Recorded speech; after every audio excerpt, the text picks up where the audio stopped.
paglalakbay ng inyong diwa.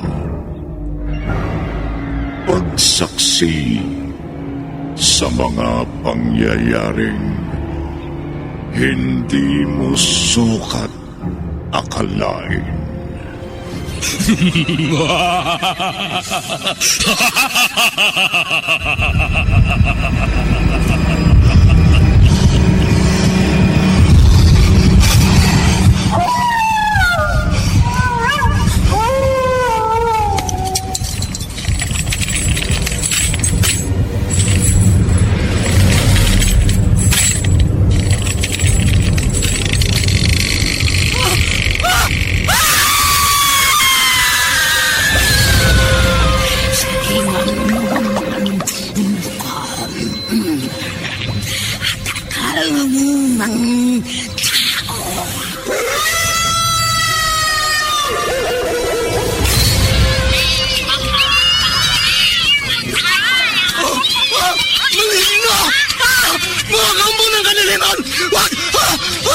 Huwag kayong lalapit sa akin!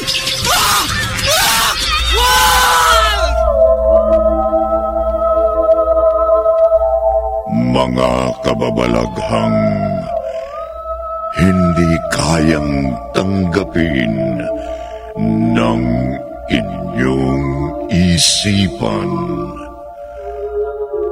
Nagaganap tuwing sasapit ang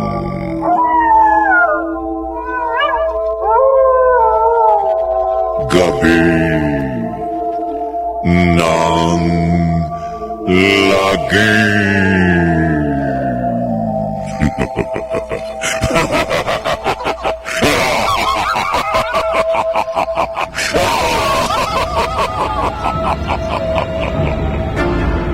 Pinagsamang produksyon ng DZRH at Star City.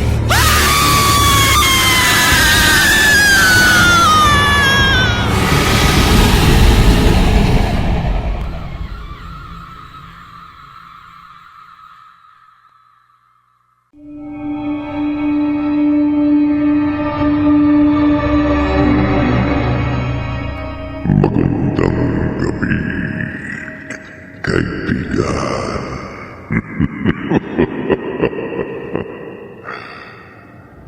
Saan ka nakatira? Kilala mo ba ang mga kapitbahay mo? Magmasid-masid ka. Baka hindi mo namamalayan na may mga nagaganap ng misteryo sa iyong paligid. Buksan natin ngayon ang ating tampok na kwento sa linggong ito na pinamagatang eksperimento sa isa na naman gabi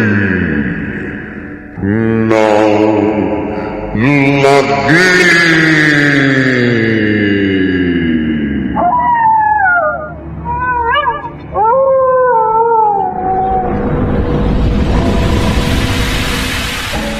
Sige! Sandali! Bilisan nyo ang pagtatrabaho. Sige. Opo, doktor! Kailangan matapos agad dyan sa lalo madali panahon. Opo, doktor! Rigor, anong masasabi mo? Maganda. Napakaganda, Dr. Krupa. Konting panahon na lang. Magkakaroon na ng katuparan ng aking mga pangarap. Malapit na akong makilala ng buong mundo.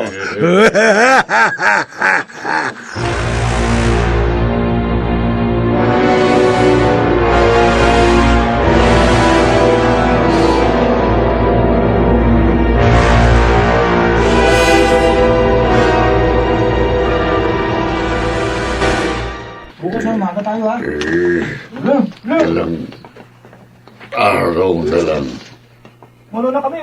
Matatapos ng ginagawa ng bahay ni Dr. Krupa, Natoy. Oo nga, Rigor. Ibig sabihin, mawawalan na naman kami ng pinagkakakitaan ng mga kasamahan ko. Mahusay kayong magtrabaho. Pulido. Nagustuhan ng aking amo. Maganda rin kasi magpasahod si Dr. Krupa. Kaya pinagbubutihan din namin. Hayaan mo. Sigurado naman ako na kapag may ipagagawa pa siya, kayo pa rin ang kukunin niya. Salamat. Ipinapangako naman namin na mas lalo namin pagbubutihin. Sakali mang kunin ulit kami ni Dr. Krupa na magtrabaho para sa kanya. Mabuti. Mabuti na to.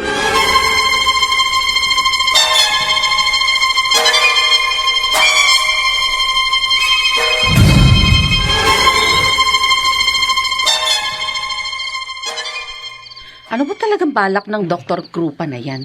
At naisip magtayo ng bahay katabi ng lumang sementeryo? Hindi ba siya kinikilabutan, Natoy? Ewan ko. Pati nga kami mga trabahador, labis na nagtataka. Kung bakit sa dinami-dami ng lupang bakante sa lugar natin, yun pa ang naisip niyang bilhin at patayuan ng malaking bahay.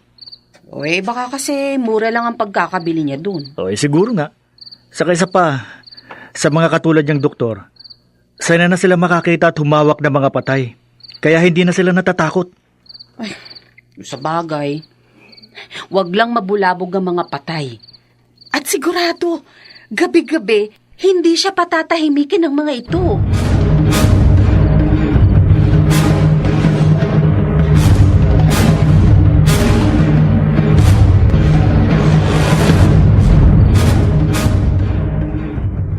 Naloy! Huling araw na ng trabaho natin to. Sigurado, matagal-tagal na naman tayong mababakante.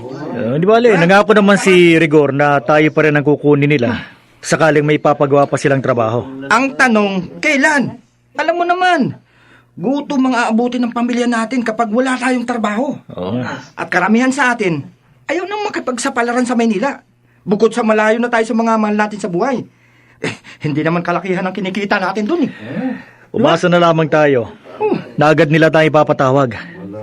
Tingin ko naman, marami pang dagdag na ipapagawa si Dr. Krupa dito. Hintayin na lang natin.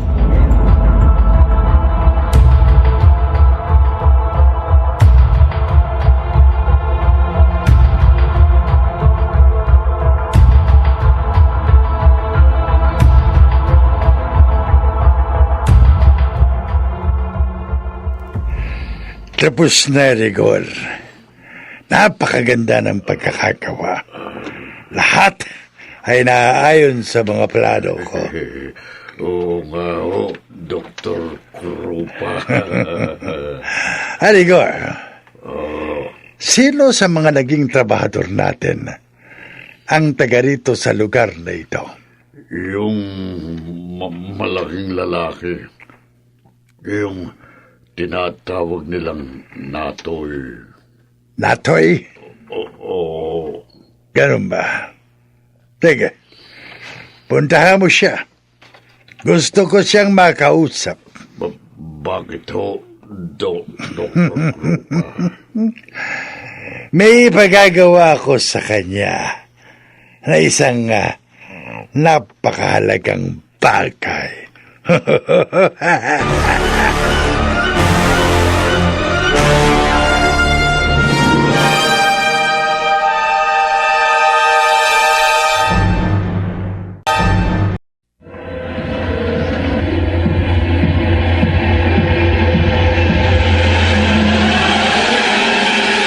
Balikan natin ang kasaysayang tampok sa linggong ito sa isa na namang Gabi ng Lagim.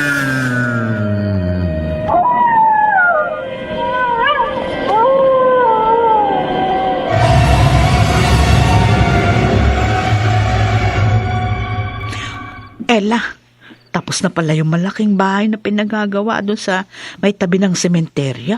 Oo, Inay. Nung isang araw pa. Kaya nga wala na namang trabaho si Natoy ngayon. O yan ang hirap sa pagiging construction worker. Kapag walang magpapagawa, pahinga. Lalo na dito sa lugar natin, abay ang hirap umasa. Ay, ganun ho talaga. Ay, may kumakatok ho na. Ako na. Sino naman kaya ito gabing-gabi na eh? Sandali lang, andyan na.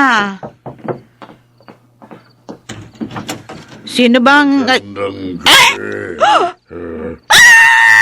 Nay, bakit mo? Ela, tingnan mo! Halimaw! Nay! Impacta! Nay!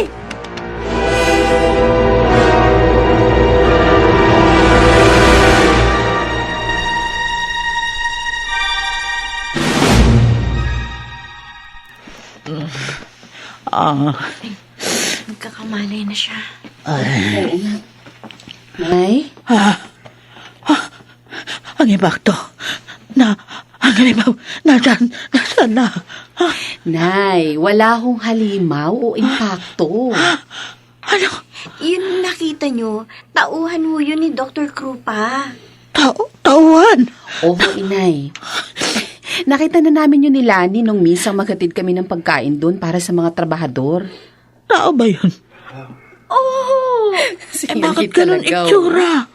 Napakapangit. Sobra naman ho kayo, Nay. Uy, totoo naman na. Kita nyo naman. Malalaki yung mga mata niya. Uka-uka yung muka. At napakalaki ng umbok ng kanyang likod. Ano? Ho kasi. Sa bagay, kami nga rin ho nung una namin siya makita. Natakot din ho kami. Pinagtawanan nga kami ng mga construction worker dun eh. Dahil halos magsisisigaw kami sa sobrang tao. Ganun. Sigurado kayo talaga tao yan. Nay, oho. Tao Ba yun. naman kayo? Tao ha? Tao. Oh, ano nga palang sadya niya? Bakit siya nagpunta dito sa bahay? Anong ginawa ng impact ng taong yun dito?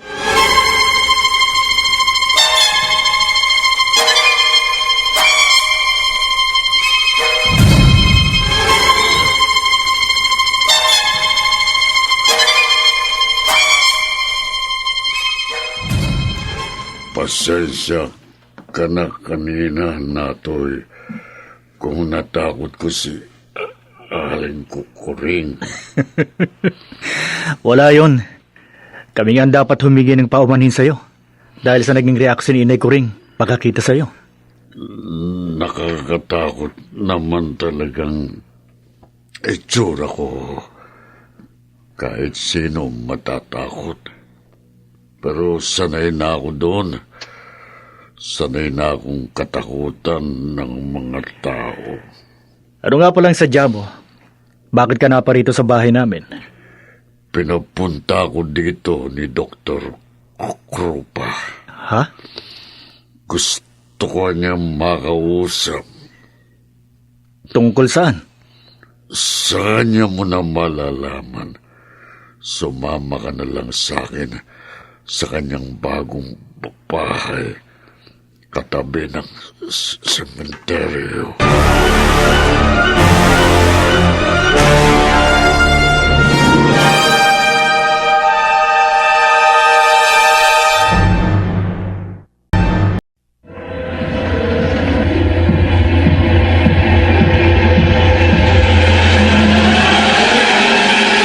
Balikan natin ang kasaysayang tampok sa linggong ito sa isa na namang Gabi ng Lagim.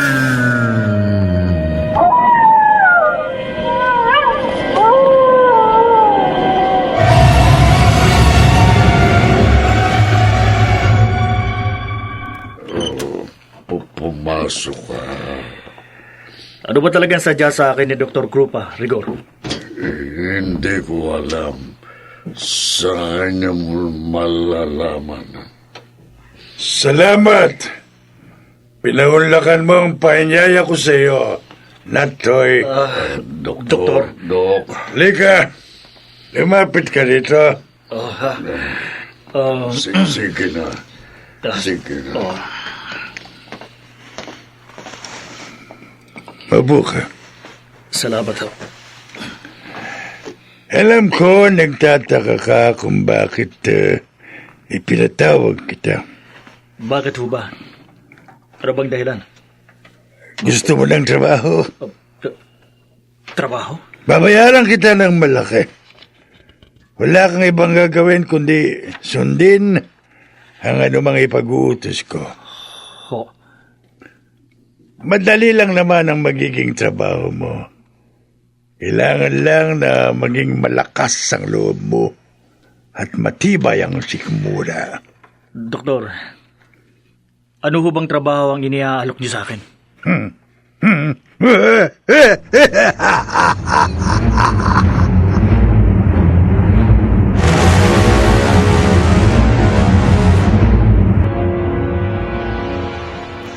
Sa tingin niyo, Dr. Krupa, pumapay kaya sinatoy sa alok mo? Mahirap tanggihan ang malaking halaga, lalo na sa mga taong kapos na kapos. Kaya walang dahilan para tanggihan niya ang iniaalok ko. Paano kung magbago isip niya?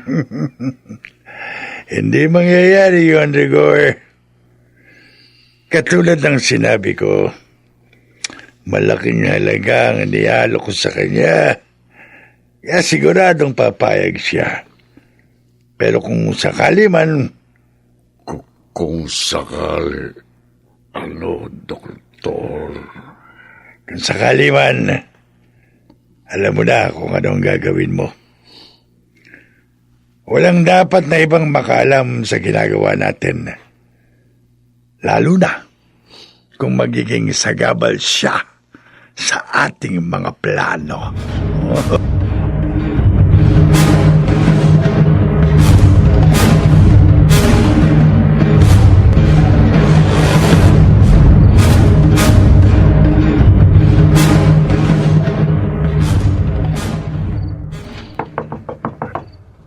Nay! Ena! Buksan niyo ang pinto! Bilisan niyo! Madali lang! Dalihan niyo! Taka lang! Oh, Natoy, Ena, ano nangyayari sa'yo? Bakit ganyan na yung tsura mo? multo! Ha? Napakaraming multo! Ano mo? Nakita ko sila!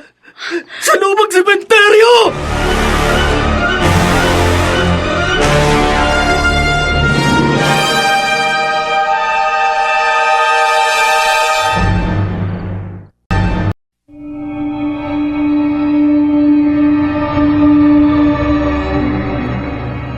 Totoo nga kaya ang sinasabi ni Natoy.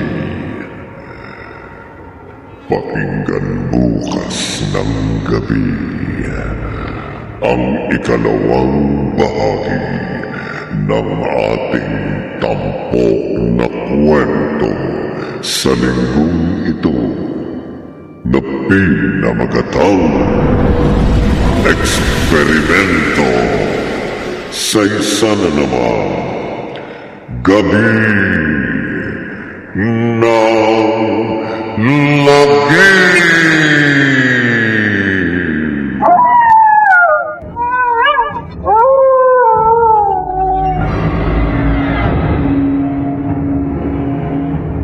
Mga nagsiganap, Mayor Lanticho Jr., Jenalyn de la Cruz, Bobby Cruz, Chiquit del Carmen Amor, Phil Cruz, at Rosana Villegas. Naglapat ng tunog, Temyon, sa musika ni Buboy Salonga. Supervisyong teknikal ni Bong Muyan at Eric Lucero. Isinulat ni Maynard Landicho Jr. at sa direksyon Leonel Benjamin. Gabi ng Lagim!